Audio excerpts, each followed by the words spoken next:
Welcome back to the Gallowgateshots YouTube channel. My name is Matthew, and thank you for being here for another episode of Beyond the Lines. It's the show where we get an opposition supporters' view when it comes to previewing Newcastle's next game. And on Sunday, at the very particular time of 2:05, it's the Sebastian Bassong Football Bonanza. It's the Louis Saha Spectacular. It's the Easter Sunday Rule Fox Riot as Newcastle take on Spurs at St James's Park. And help me preview this one, I am joined by a huge Spurs fan. He's a contributor to the Last Word on Spurs podcast. It's the brilliant, it's the beautiful, it's Ricky, ladies and gentlemen. How are you doing, sir?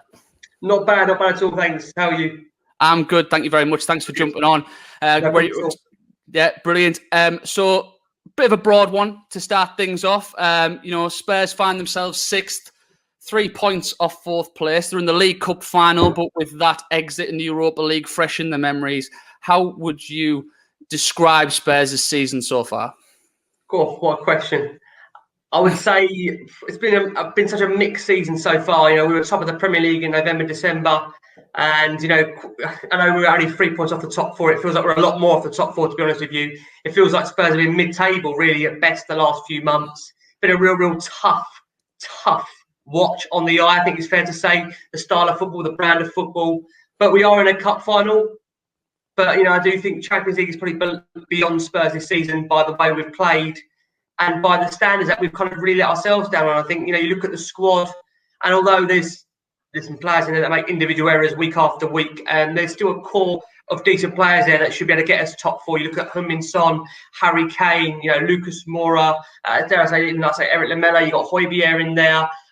There's quality. Gareth Bale as well. I mean, it's been such a disappointment when you look at the season overall to think Spurs could only end up with, just the League Cup and maybe not the top four. I know the League Cup to some fans will be everything, but I think when you set out the season and you've got Jose Mourinho as your manager, and like I say, you're flying high, top of the league, you're in all 4 cup competitions, where we are right now, I think it's disappointing. And I think a lot of fans will say. It's a bit of a strange one, actually, when I think about it, Ricky, because obviously looking, concentrating on Newcastle, you can sort of forget where teams are on the table. So I had to have a little look at the table. When I saw you were only 3 points off 4th, it did shock me a little bit, considering some of the performances I've seen from Spurs this season, and some of the rhetoric around Spurs. There's been some negativity around Mourinho and stuff like that, but there still is a chance of you having a very good season. I mean, a top 4 and a League Cup win would be fantastic, no? Would you be over the moon with that? It would probably be, like I say, the best season we've had in, 20, 25 years if we were to go and finish in the top 4 and win the League Cup. I think both of those possibilities are still very, very hard when you think we've got Man City in the final of that League Cup and you look at the top 4 running. I think the way Chelsea are playing, the way Leicester are performing, United as well, I think it'd be very difficult for Spurs to get into that top 4. I think they'd have to go on a decent run. Although we're only 3 points off, I think when you look at the fixtures, I don't think Spurs have got the mentality. And I know a lot of people feel the same as that. I think we're lacking a winning mentality in that squad. And it's unbelievable to say that when we were top of the Premier League in November, December, we were there for not one day, we were there for 5-6 weeks. But I think throughout the season, Mourinho's tactics have been found out. We've got a lack of a plan B. And it's, like I say, it's been a tough watch on the eye. And I think overall, it's just been tough. Has been tough this season. Well, you've mentioned him there, brings me on to him. We can't talk about Spurs without talking about Jose Mourinho, the self-confessed little magpie. He's got a little bit of a soft spot for Newcastle United. His record wasn't great at St James's Park, far from it. But then, Steve Bruce started managing Newcastle and he started getting wins. He got 1 win anyway last season. I don't really have a particular question about Jose Mourinho. It's just, I've just got written here, Jose Mourinho, current thoughts. How would you describe it? Yeah, I mean, I think he's going to be your next manager. And you might think I'm crazy by saying that. I'll take it. I honestly think, I think it's not going to end well at Tottenham with Jose. Listen, I'd love to see it. Listen, I tell you what, even if it does end well when he wins the League Cup, I think what Jose does very well is that whenever he's been up Newcastle, he seems to have a soft spot for them. Obviously, Bobby Robson was, translator for him. When he's been there on Instagram, he's been taking pictures of the statue of Sir Bobby there. I could see Mourinho going to Newcastle at some point. Maybe not now, maybe at the point when you guys get taken over. I can see that happening. I just think for Tottenham, he's not, at the moment, would say he's not the right man. I just feel with the squad that we've got, it needs someone that's going to get the best out of the players there. And I think Mourinho is the man to take you once you're already close. And we was close. It was at a Champions League final. And I just think the nature of our squad is that I always ask the question, can someone get more out of the players that we've got there? And I do believe we can. And I think, it's hard when you start alienating certain players. That's a running theme throughout the squad. And I just think he is now, don't want to swear on the show, I just think he's pissed off a lot of players. Yeah, I think he's pissed off a lot of players in that squad. It's very hard once you lose a player to kind of get them back. Is very, very difficult. So it'll be intriguing, I think, to see what happens between now and the rest of the season. But I do think top four is probably beyond Tottenham. I do think the League Cup final is very, very tough. However, if he does get the top four and wins the League Cup, he's a hero. But having said that, it doesn't. I say it's a very tough and tall order. So that's a big feat to try and overcome that.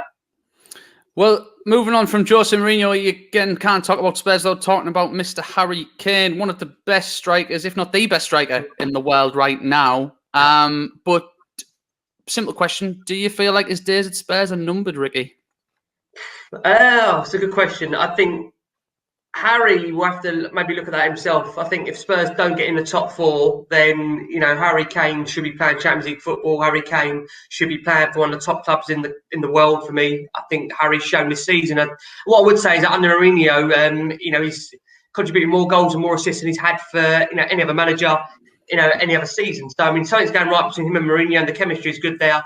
But I think Harry will look at it and think to himself, if Tottenham don't make that top four, he wants to win trophies. And Spurs, as you know, as a Newcastle fan, we're probably both of us been the Premier League's biggest underachievers, to be honest with you. So that's some way of putting it a little bit. Yeah. Well, I mean, I could say not successful, but we both know that's hard to take. But I do think we're two of the biggest non-achievers. So having said that, I think Harry's got a big decision to make at the end of the season. And being an honest fan, I wouldn't blame him if he felt it was time to move on. I think the only thing saving Tottenham with Harry, from what I understand, is that the fee that annual leave he would want is astronomical. And I think during this COVID pandemic we find ourselves in, I'm not sure many clubs could pay the fee to get Harry away from the club.